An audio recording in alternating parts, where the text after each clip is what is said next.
കണ്ണൂർ കൊട്ടിയൂർ ക്ഷേത്രത്തിലെ ഒരു മാസം നീണ്ടുനിൽക്കുന്ന വൈശാഖ മഹോത്സവത്തിന് നാളെ തുടക്കമാകും. ലക്ഷക്കണക്കിന് വിശ്വാസികളെ സ്വീകരിക്കാനുള്ള സജ്ജീകരണങ്ങൾ അവസാന ഘട്ടത്തിലാണ്. കൊട്ടിയൂരിൽ അടിസ്ഥാന സൗകര്യങ്ങൾ മെച്ചപ്പെടുത്തുമെന്ന് ക്ഷേത്രം സന്ദർശിച്ച ദേവസ്വം മന്ത്രി കെ മുരളീധരൻ പറഞ്ഞു.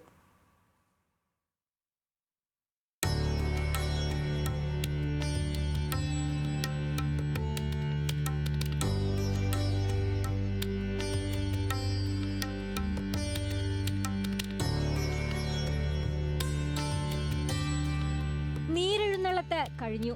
വയനാട്ടിലെ മുതിരേരിക്കാവിൽ നിന്നും നാളെ വാളെഴുന്നള്ളി എത്തും. മണിത്തറയിൽ ചോതിവിളക്ക് കൊളുത്തും. തുടർന്ന് നെയ്യാട്ടത്തോടെ വൈശാഖ മഹോത്സവത്തിന് തുടക്കമാകും.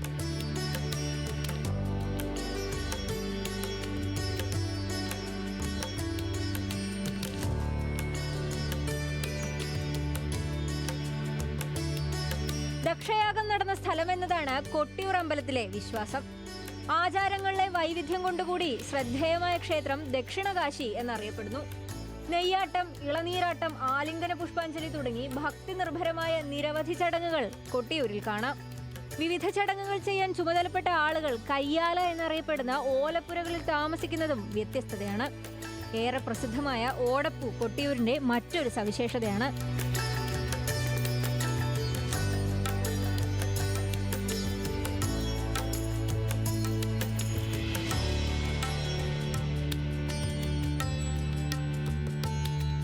കഴിഞ്ഞ വർഷങ്ങളിൽ മറ്റ് സംസ്ഥാനങ്ങളിൽ നിന്നുള്ള വിശ്വാസികളുടെ വരവ് കൂടിയിട്ടുണ്ട്.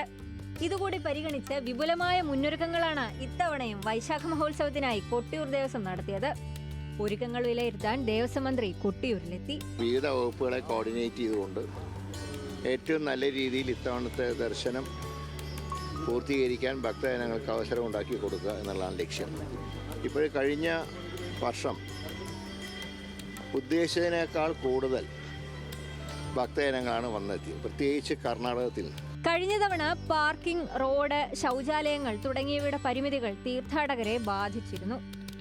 ന്യൂസ് മലയാളം, കണ്ണൂർ.